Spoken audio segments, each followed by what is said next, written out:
To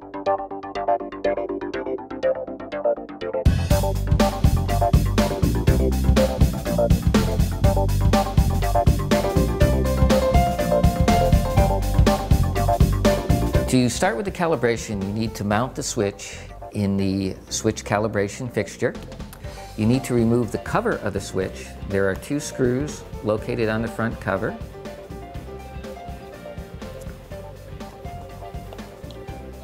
And the cover can be completely taken off the switch. You will need the cover to understand the range and deadband of the switch. We'll just put the cover below.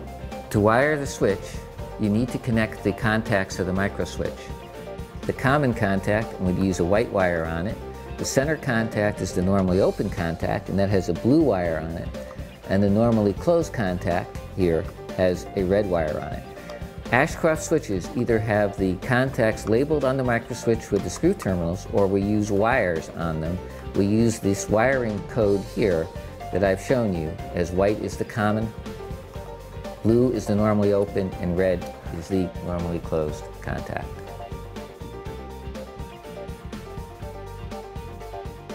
The first step of calibration is to exercise the switch to make sure it is operating correctly. To exercise a switch, start from 0 psi and increase to full range of the switch. In this case, 100 psi, and then return back to 0. This should be done 3 times. We want to set this as an increasing set point switch, so we're going to set it for 80 psi increasing. The idea is that you're going to raise the pressure of the switch to the desired set point and adjust the switch to turn on there. In this example, the switch will be already turned on, so we're actually going to adjust the switch to turn off, and then we will cause it to turn back on again at the desired set point.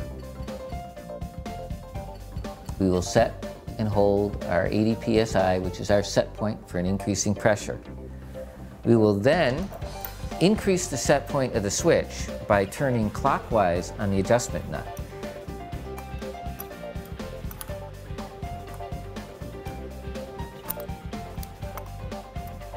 The switch is just turned off.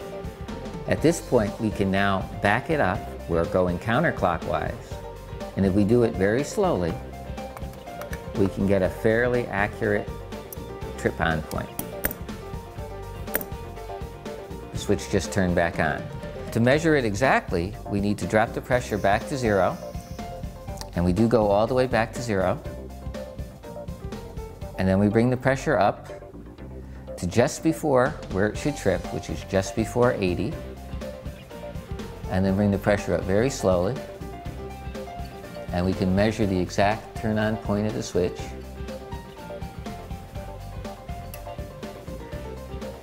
Now we can measure the reset pressure by lowering it down, which is approximately 77. So this switch has a deadband of 3.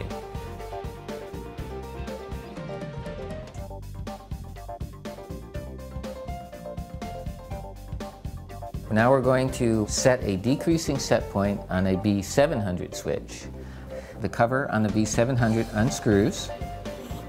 The B700 is an explosion-proof switch, and it's in an explosion-proof housing. To exercise the switch 3 times to make sure it is operating correctly, take it up to 100, and we're going to set the switch for a set point of 20 pounds decreasing.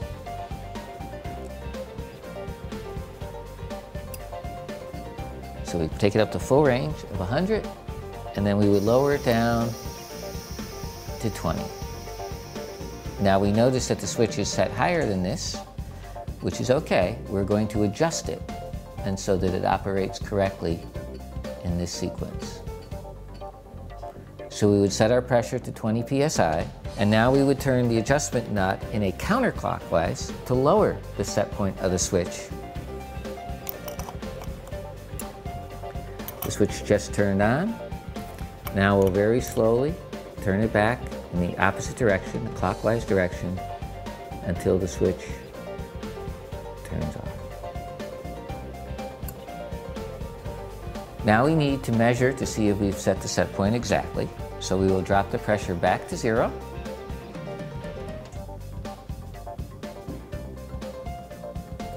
We will raise the pressure to 100 psi, full range of the switch. And then we will lower the pressure slowly down to where our set point should be. And as we get close, we will start to go slower. And we will measure the actual point at which the switch turns off or deactivates. Light turns red. Now this is just a little bit lower than we want it to set at. It's at 19. So what we would do is we would go back and make another minor adjustment to the switch. So we would lower the pressure down to 0, take it back up to 100, bring it back to 20, and make the adjustment again.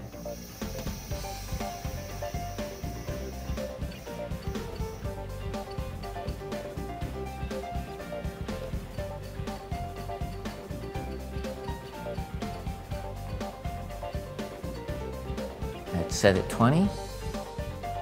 Now we would make a slight adjustment until it resets. We would measure that set point by going back to 0 and taking it up to 100.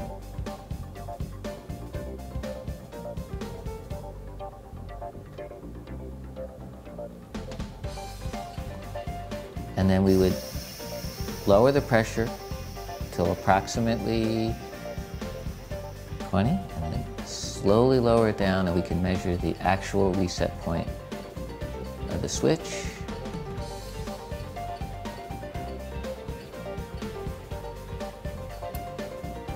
Much closer to 20, and then we can raise the pressure and measure the dead end of the switch, which is approximately 2 psi. So that switch is now set. So we would repeat the process to verify that the set point is what it is.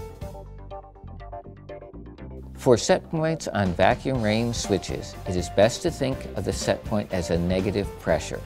So an increasing vacuum set point is a decreasing pressure set point, and a decreasing vacuum set point is an increasing pressure set point.